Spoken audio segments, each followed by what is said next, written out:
Olá, pessoal, vamos para mais uma aula de biologia. Hoje vamos trabalhar o bloco 1 do nosso material de novembro. Eu vou compartilhar minha tela aqui com vocês.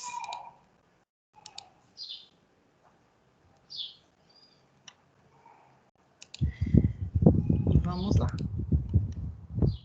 Hoje a gente vai fazer uma revisão e um aprofundamento de conceitos essenciais para a gente entender as características gerais dos seres vivos. Então, na apostila do material passado, a gente trabalhou os reinos mais comuns, né? Que é o reino animal e o reino planta.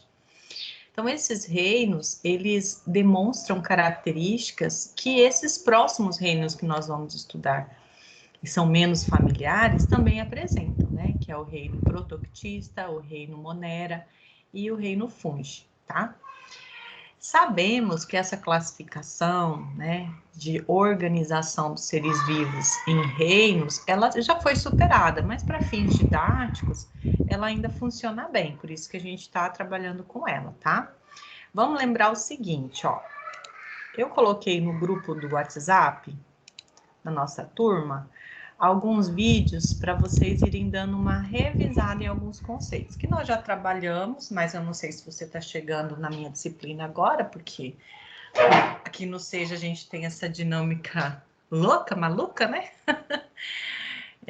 Mas enfim, então assim, eu vou deixar como dica que você veja, primeiro, esse vídeo aqui bem bacana, ó, do canal Biologia Ilustrada, né? Um canal novo, ó, tá começando. Esse canal disponibilizou esse vídeo agora em maio desse ano. E aí ele mostra, né, a organização dos seres vivos. Então, a gente parte sempre do organismo, que é esse indivíduo que, para o nosso reino, ele é visível a olho nu. Então, os seres multicelulares, aqueles que têm mais do que uma célula, são visíveis a olho nu, né? Muitas vezes, né?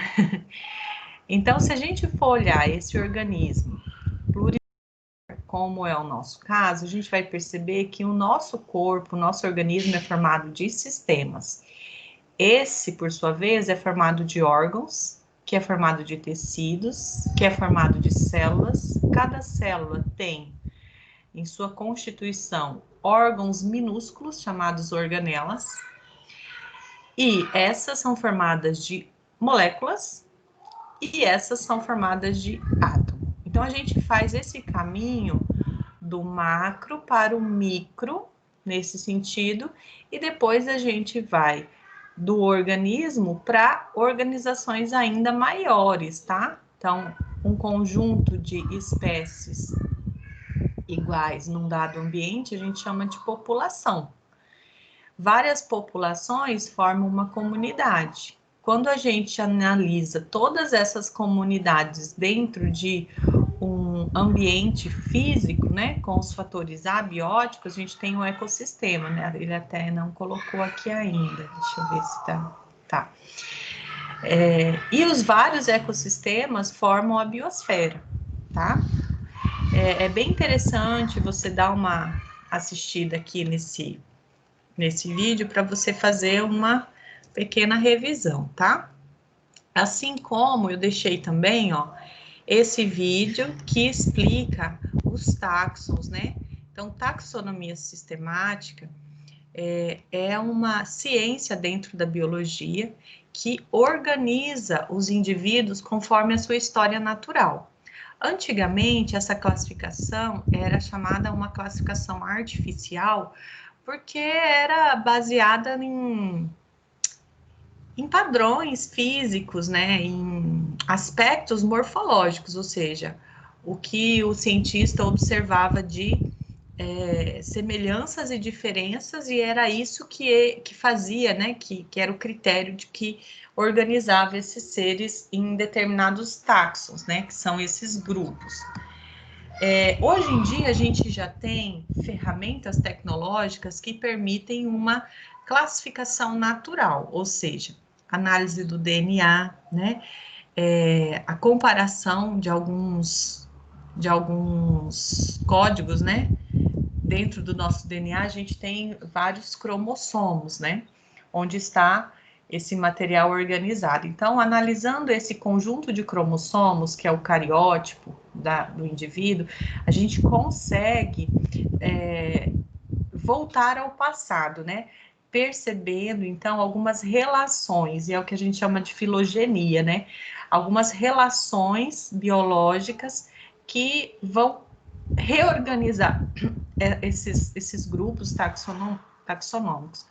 Por isso que muitas vezes você ouve falar que determinado grupo já não é mais assim, é de outro jeito, porque a filogenia, ela fez assim um grande boom, né, na taxonomia e na sistemática, porque trouxe elementos tecnológicos que antes não se tinha, então muitos grupos teve que ser reagendado. Mas entenda, não foi tudo mudado, não. Foram algumas adaptações que foram feitas em virtude dessas descobertas mais recentes, tá? Então, é super importante você ter isso em mente, porque a gente sempre vai tratar de nomes científicos e muitas vezes você fica assim, boiando. Ai, professora, que nome esquisito, que difícil de falar. Por quê? Porque está em latim, né? Que é uma língua chamada língua universal, língua morta, porque nenhuma nação do nosso planeta fala o latim. Então, o latim virou a língua da ciência. Então, ela não sofre mais modificações, né? E esse nome que determina uma espécie, ele é sempre binomial, tem dois nomes, sendo um o gênero e o segundo o epíteto específico que determina a espécie. Então, a nossa espécie, por exemplo, se chama Homo sapiens. Então, Homo é o gênero no qual nossa espécie pertence. Então, nós estamos falando de um taxon maior do que o nosso. Sapiens é o epíteto específico que determina a nossa espécie. Professora, como assim? Então, existiam outros hominídeos? Sim, existiam, né? A história mostra e comprova que existiam outros hominídeos ao longo da ocupação do planeta, tá? A gente tende, né, a ter uma imagem dos seres vivos num recorte temporal muito do agora, né? Mas o planeta, ele tem uma história de 4,5 bilhões de anos, né? Milhões de anos. Milhões ou bilhões? Deixa eu ver, milhões, eu acho. E a vida teria iniciado 3,5 milhões de anos atrás, né? E ela iniciou de maneira mais simples, por meio de células, né? E ela foi evoluindo. Então, o que nós vamos falar hoje aqui na nossa apostila vai mostrar uma série de características, e a evolução é uma delas, né? Então, para ser considerado um ser vivo, esse indivíduo vai mostrar características de evolução. Então, evolução é a mudança gradativa ao longo do tempo, que vai formar novas espécies, tá? Outro vídeo também que eu deixei como sugestão para vocês assistirem, para fazer uma boa revisão, é esse aqui, ó. Citologia, desse canal que é super bacana, deixa eu dar um like aqui, que é o Descomplica. Já é um canal super consolidado, né, nas redes sociais, e eles sempre trazem de uma maneira bem resumida e bem didática as informações de um determinado tema. Então, eu sugiro que você faça aí uma viagem nesse canal, você vai encontrar muito material bom, sou super fã do Descomplica. Não só em biologia, você acha material de todas as disciplinas, tá? E aí, eles geralmente trazem sempre um quer que desenhe, que é um mapa mental, onde são organizadas as informações. Nesse aqui, você vai fazer uma pequena volta aí, né, nos seus estudos. Se você não se lembra de ter estudado isso, é importante, então, que você conheça, que é o estudo da célula, a citologia. Então, citologia é uma parte da biologia, um ramo da biologia que estuda as células, tá? Então, todo ser vivo, ele é formado por célula. Então, o que é a célula? Vamos lá, eu separei aqui algumas fotos, porque a gente é muito visual, né? Células, pessoal, são essas estruturas autônomas, ou seja, elas têm a capacidade de funcionarem sozinhas, mas não de maneira isolada. Olha que interessante, elas se comunicam com as suas parceiras aí, suas vizinhas, e juntas elas trabalham para uma determinada função biológica. Então, células reunidas formam tecidos. A gente tem dois tipos básicos de célula, tá? Essas células que eu estou mostrando aqui para vocês, ó, são células eucarióticas, tá? Essas aqui de cima, eucarióticas animais. Essa aqui de baixo é uma célula eucariótica vegetal. E aqui eu mostro para vocês uma célula procariótica. Vocês já devem ter visto esses desenhos, né? Nas minhas apostilas eu já coloquei, a gente já trabalhou isso. Mas é interessante a gente dar uma revisada, né? Aqui são fotos mesmos das bactérias. Então, os procariontes são os seres que têm essa célula procariótica, que é uma célula mais simples, né? Evolutivamente, ela é muito sofisticada, mas em termos de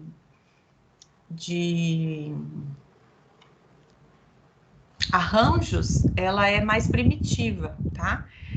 Então, assim, não confunda, o fato dela ser simples não a desqualifica como uma célula altamente adaptável, porque as bactérias ocupam ambientes extremamente difíceis de serem habitados, né? Então, são ambientes extremos que a gente chama, de grande pressão, grande temperatura, e outros fatores, né, que envolvem a caracterização desses ambientes, e elas sobrevivem lá, enquanto nenhum outro ser vivo dá conta de sobreviver. Então, não confunda, tá? O fato dela ser rudimentar em termos evolutivos, mais simples em termos evolutivos, com a sua capacidade de sobrevivência, tá?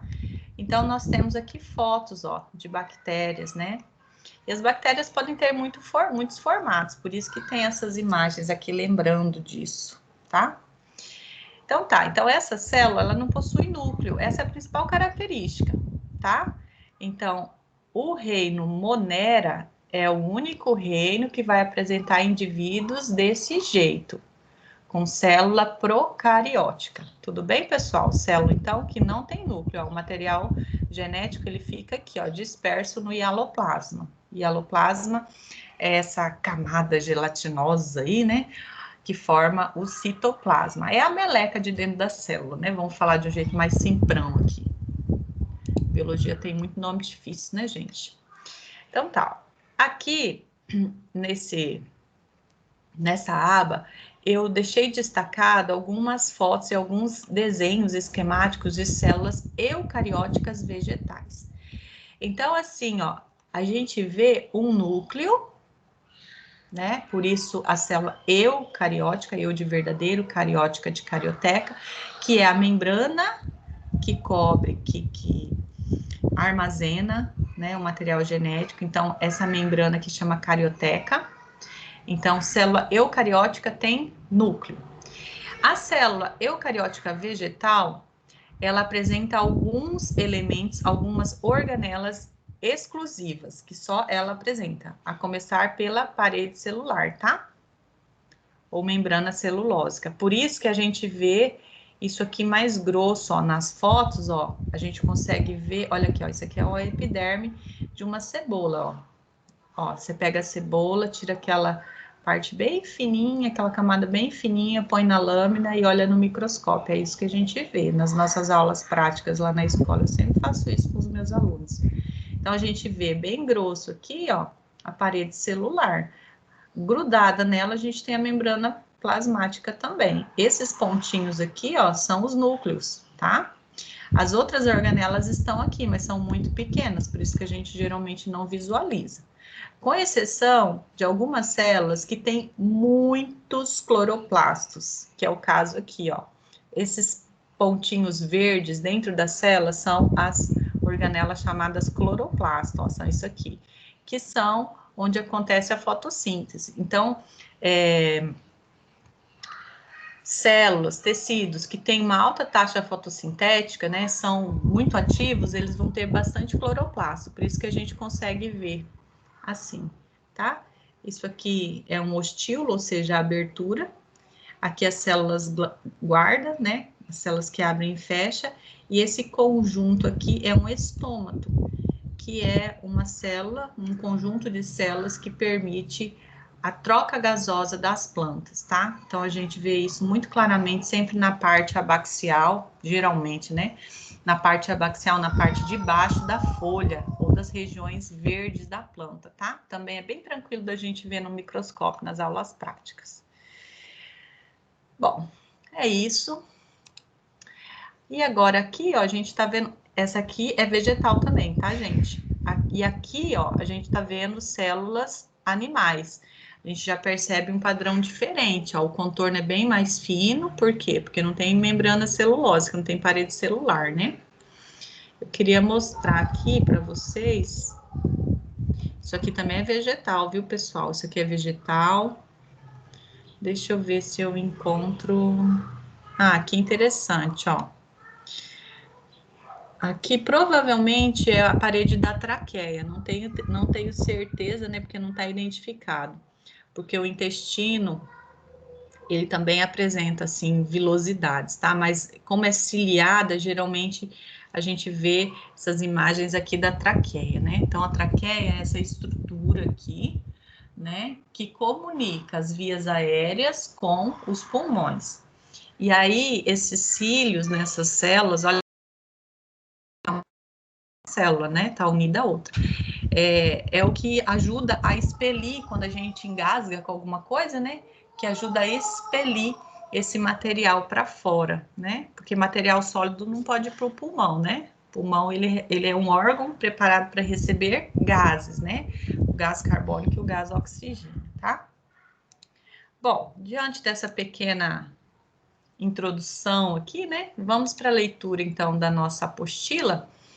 E aí eu vou comentando e complementando aí a explicação. Então, esse texto ele foi adaptado e as figuras foram retiradas do site, né, que é um blog do enem.com.br, é um blog bem bacana, né, tem muito material de todas as áreas, então também recomendo que vocês explorem esse blog, tá? Bem bacana. Então, vamos lá, desculpa.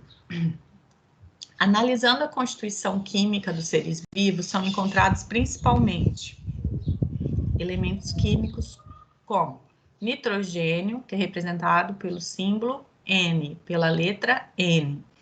Carbono, C, percebe que sempre maiúsculo, tá? Quando tem duas letras no símbolo químico, aí a primeira é maiúscula, a segunda é minúscula, tá? E é sempre a primeira letra do nome do elemento em latim. Então, vocês vão ver que alguns combinam, por exemplo, ó, nitrogênio é o N mesmo, mas o fósforo, por exemplo, e o enxofre, eles em latim é diferente. O fósforo é com pH e o enxofre, se eu não me engano, é sulfur, uma coisa assim, não me recordo bem certinho, tá? Por isso essas letras aqui um pouquinho diferentes. Então, nitrogênio, N, carbono, C, hidrogênio, H, oxigênio, O, fósforo, P e enxofre, S. Esses elementos químicos somam cerca de 98% da massa corporal deles. Então, a biomassa dos seres vivos é composta por esses elementos químicos. E aí a gente tem um macete aqui, vocês vão encontrar o macete Chomps ou N-Chomps, por isso que eu coloquei a figurinha aí para vocês lembrarem, tá? N, nitrogênio, C, carbono, H, hidrogênio, O, oxigênio, P, fósforo e S, enxofre, tá? Então, esses elementos químicos vão estar presentes na biomassa de todos os seres vivos. Não estou falando só de planta e de bicho, estou falando de bactérias, estou falando de fungos, estou falando de protozoários, estou falando de todos os seres vivos, tá? Esses elementos compõem substâncias inorgânicas, como água e sais minerais, e substâncias orgânicas, como carboidratos, lipídios, proteínas, ácidos nucleicos. O que são ácidos nucleicos? São os ácidos que compõem o nosso material genético, DNA e RNA, tá? E vitaminas. Então, vamos lembrar, ó, substâncias inorgânicas não têm esse elemento, o carbono. Substâncias orgânicas têm a presença do elemento carbono, tá? Agora que você já entendeu quais as formas de vida existentes, quais os elementos que compõem todos os seres vivos, confira quais as 7 características em comum entre eles. Então, todos os seres vivos vão apresentar essas 7 características. Célula, então, possuem célula. Metabolismo, tem um conjunto de reações químicas que processam materiais grandes em pequenos, e o contrário também, pega materiais pequenos e forma materiais grandes. É o que a gente diferencia anabolismo e catabolismo, a gente já vai ver isso. Reprodução, hereditariedade, evolução, movimento e reação à irritabilidade, ou seja, a capacidade de responder aos estímulos ambientais. Espera aí, deixa eu beber uma água e a gente já continua.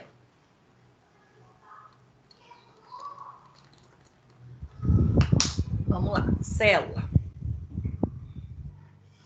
Deixa eu pôr no silencioso aqui, que eu esqueci. Estou atendendo os alunos aqui também.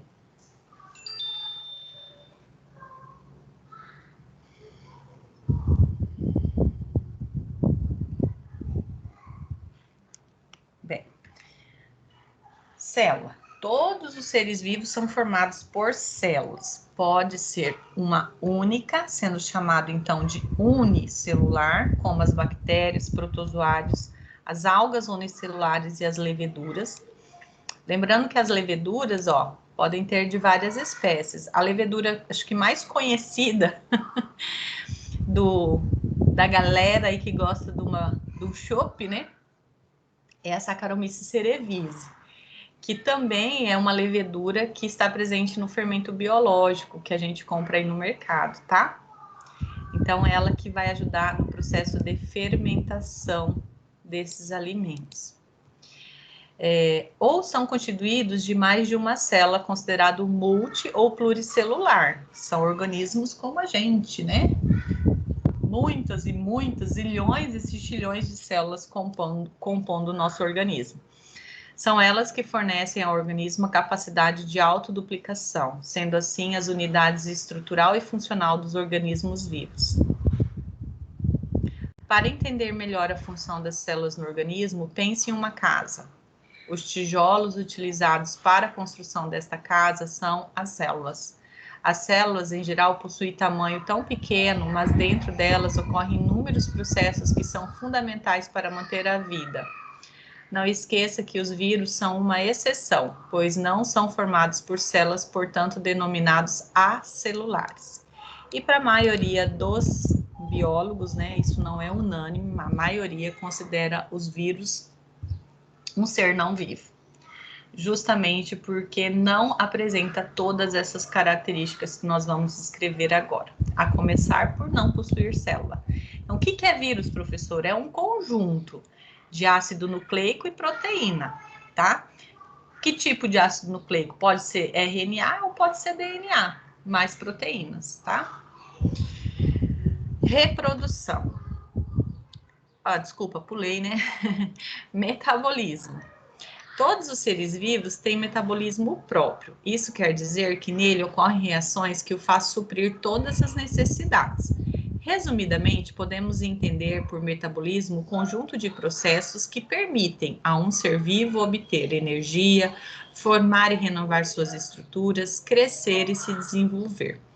Um exemplo de atividade metabólica é a respiração celular. Nesse caso, um determinado nutriente é degenerado, permitindo a manutenção de suas atividades vitais. Que nutriente é esse, pessoal? É a glicose, tá?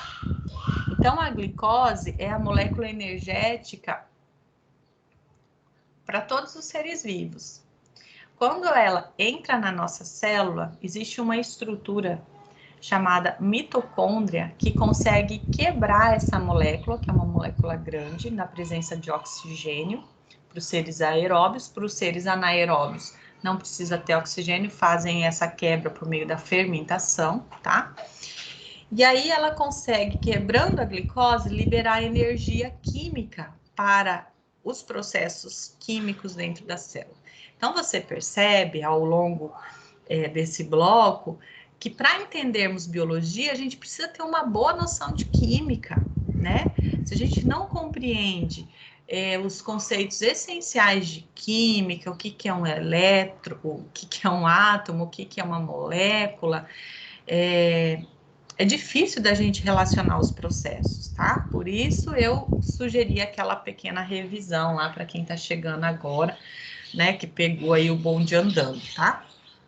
Então, assim, como eu comentei anteriormente, o metabolismo, ele pode ser dividido, vou até colocar aqui, em catabolismo, que é quando a gente pega uma macromolécula, uma molécula grande, e divide ela em pedaços menores, em moléculas menores, tá?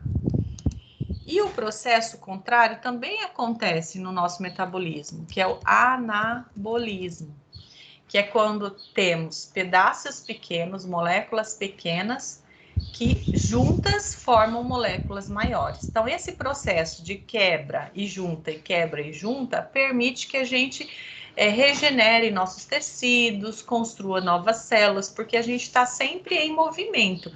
Em termos fisiológicos, né, que é o funcionamento do corpo, o nosso corpo não para. E é bom que a gente não precisa ter consciência disso, né? Essas células, elas são autônomas, elas funcionam independente da gente ter consciência ou não disso, tá? Agora vamos para a reprodução. Mãe. Agora a mãe tá gravando a aula, Mãe, tá? mas eu quero bolo de cenoura e de chocolate. Eu já vou lá, tá bom?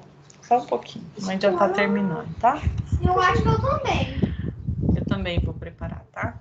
Então, vocês estão vendo que vida de professora e mãe tem dessas participações especiais, né, pessoal? Um pouquinho de paciência com a gente. Eu posso ensinar umas coisas pra ele? O que você vai ensinar pra ele? Depois, tá bom? Deixa a mãe terminar aqui de gravar. Vou ensinar Bom, a reprodução agora. Todos os indivíduos, para serem considerados seres vivos, precisam ter capacidade de se reproduzir, produzindo descendentes semelhantes. É por meio da reprodução que uma espécie de ser vivo continua existindo. A reprodução pode ser assexuada, processo no qual, faltou N aqui, me desculpem.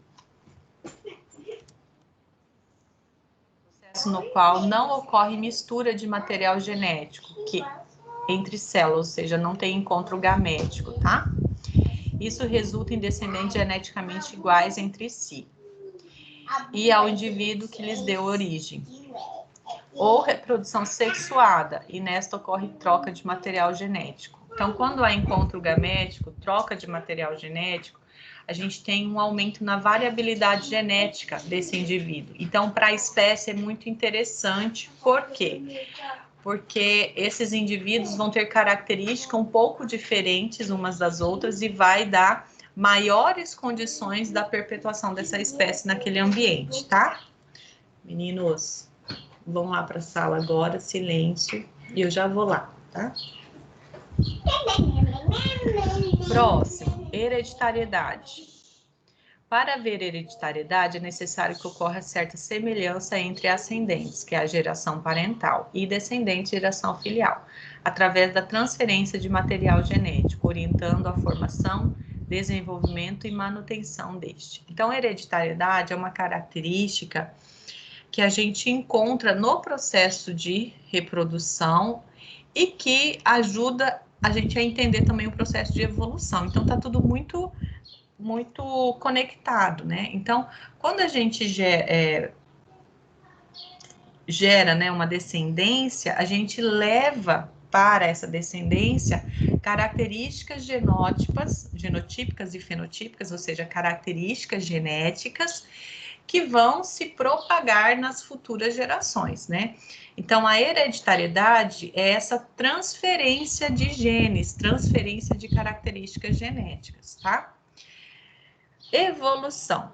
A evolução é o processo pelo qual os seres vivos se transformam ao longo do tempo. Este pode ocorrer de várias maneiras, entre elas a mutação. O que é a mutação? É uma mudança pontual de um gene.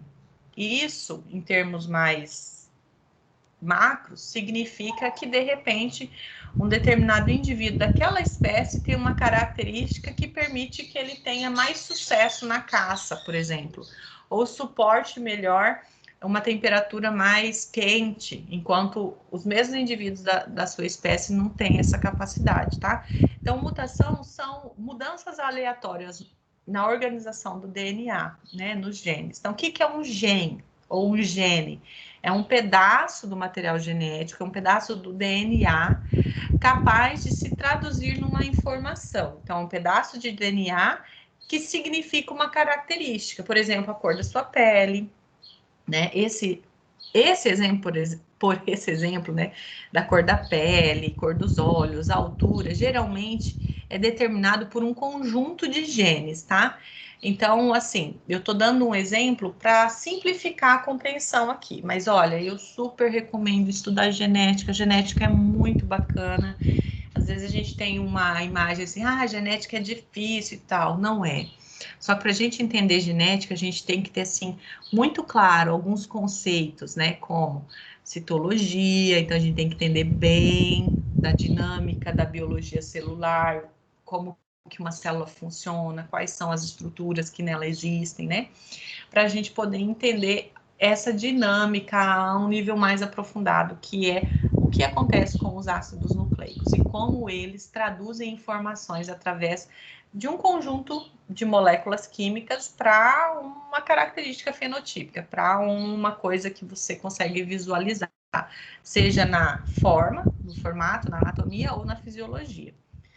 Exemplo aí de uma característica fenotípica fisiológica, o ritmo metabólico, né? Então, tem pessoas que têm um metabolismo muito acelerado, são aquelas pessoas que são extremamente difíceis da gente manter amizade. Por quê? Porque a pessoa come, não engorda. Você conhece alguém assim? Ô, Jesus, tô cheio de amiga e amiga assim, gente. Até é difícil manter amizade. Existem pessoas que têm um metabolismo mais lento, né? Que come, não vou falar que eu não como muito, vou dar eu como exemplo aqui, mas que come e tem uma propensão a ganhar peso, né? Por quê? Porque o metabolismo ele é mais lento. Claro que fatores como a idade, né? E o que você come pode ajudar nesse ritmo metabólico, né? Por isso que a gente precisa sempre fazer boas escolhas. Mas assim, esse é um exemplo que eu tô dando, mas isso se encaixa em todos os outros seres vivos, inclusive seres unicelulares, tá? Tudo bem. Onde a gente estava aqui? Tá. Então, a evolução é o processo pelo qual os seres vivos se transformam ao longo do tempo. E este pode ocorrer de várias maneiras, entre elas a mutação, a adaptação dos animais e plantas ao ambiente em que foram impostas, mas a gente sabe, né, que não são só plantas e animais que são seres vivos e que sofrem evolução. Estou falando de todos os grupos, estou falando de bactéria, fungos, aqui faltou um pouquinho, né, de detalhamento, por isso eu estou aqui fazendo isso para vocês, tá? Então, fungos, bactérias, protozoários, todos, algas, todos esses seres vivos também sofrem evolução, tá? E também precisam se adaptar ao ambiente. E a seleção natural. Então, a seleção natural é uma teoria evolutiva, né? Uma teoria, então, tem provas, tá? Não é hipótese, é uma teoria. Tem provas de que ela é genuína, ela realmente acontece, tá? Então, na seleção natural, a gente tem um padrão biológico que se repete, por isso é um padrão, onde o ambiente, ele seleciona os indivíduos mais adaptáveis, né? E isso acontece ao longo das gerações. E também é um fator que permite a formação de novos de novos indivíduos, de novas espécies. Conforme o local que uma determinada espécie ocupa, características vão sendo selecionadas. E isso, ao longo de várias e várias gerações, podem afastar aqueles grupos que antes eram grupos de uma espécie, de uma mesma espécie, ao longo de gerações. Eu estou falando aí de 100, 200 gerações, né? Isso pode levá-los a uma diferenciação tão grande que eles não conseguem mais cruzar e gerar descendência fértil. Por isso são, então, chamados de espécies novas, espécies distintas, tá? Diferente daquela que um dia estava num determinado local. Bom, um exemplo clássico de evolução por seleção natural é o das mariposas de Manchester. Não sei se você já ouviu falar, né, desse caso. Com o escurecimento do tronco das árvores, depois da instalação de fábricas próximas ao bosque, o número de mariposas escuras aumentou. Hoje, porém, com o controle da poluição na Inglaterra, os troncos voltaram a ficar claros e o número de mariposas brancas aumentou. Por quê, gente?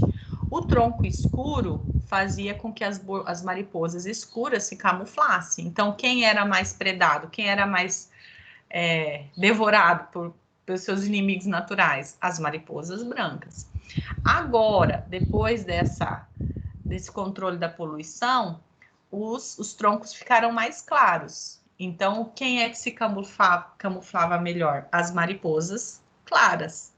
E aí, quem eram mais atacadas e devoradas, né, predadas, eram as mariposas escuras, tá? 6. Movimento.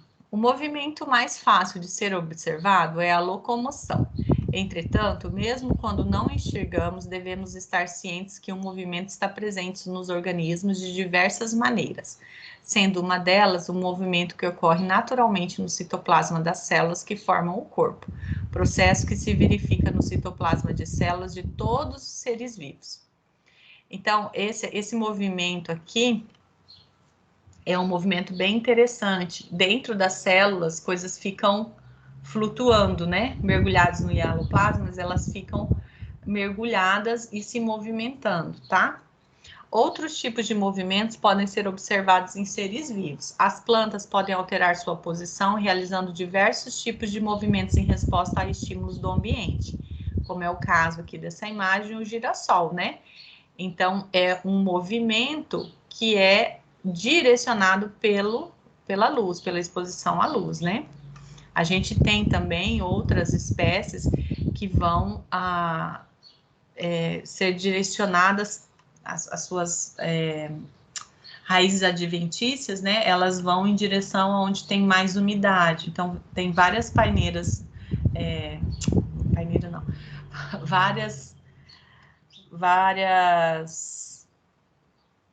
esqueci o nome, gente. Oh, meu Deus, nem parece que eu estudei botânica. Várias palmeiras. Lembrei, tô ficando louca com essas aulas online, hein? Que tem essa característica. Por exemplo, não sei se vocês conhecem o consolo de viúva, ou rabo de peixe, né? Paxiúba, também conhecida como paxiúba, ela leva suas raízes adventícias para as áreas onde tem mais umidade. Então, a gente fala que ela também se movimenta. Então, os movimentos das plantas, né, são mais sutis. Os movimentos dos animais, por exemplo, fungos, protozoários, bactérias, algas, é muito mais evidente, né? 7. A resposta ao estímulo, ou seja, a irritabilidade. Pode ser considerado ser vivo o indivíduo. Para ser considerado ser vivo, o indivíduo deve ser capaz de reagir a estímulos ou modificações do ambiente. Nos vegetais, as reações aos estímulos costumam ser mais lentas do que nos animais, por exemplo, pelo crescimento das raízes em direção ao solo, que é o geotropismo, tá? Em comparação com as plantas, a reação a estímulos ambientais geralmente é mais fácil de ser reconhecida nos animais dotados de sistema nervoso. Quantas vezes você já passou frio? No ambiente frio, os pelos do seu corpo ficam eriçados. Seu corpo, então, reage por meio de respostas rápidas e adequadas que o sistema nervoso elabora para cada situação. A mesma coisa quando você se queima. né? Você, sei lá, tá fazendo comida e encosta a mão numa panela quente ou no ferro, né? Qual que é a sua reação? É tirar. Esse movimento, ele é tão rápido que não é possível você dizer que você fez isso de maneira consciente, né? É o seu sistema nervoso autônomo que está preservando a sua vida, né? Então, esses movimentos, essa resposta aos estímulos ambientais é uma característica que não só nós, animais, temos, todos os seres vivos têm, tá bom, gente? Bom, então é isso. Agora eu quero que vocês façam as atividades e também a avaliação. Leia com bastante atenção para que vocês consigam um melhor índice de aproveitamento possível, tá? Eu vou parar o compartilhamento e finalizar essa aula agradecendo muito a sua presença, a sua companhia. Um grande beijo, fica com Deus e até a próxima aula.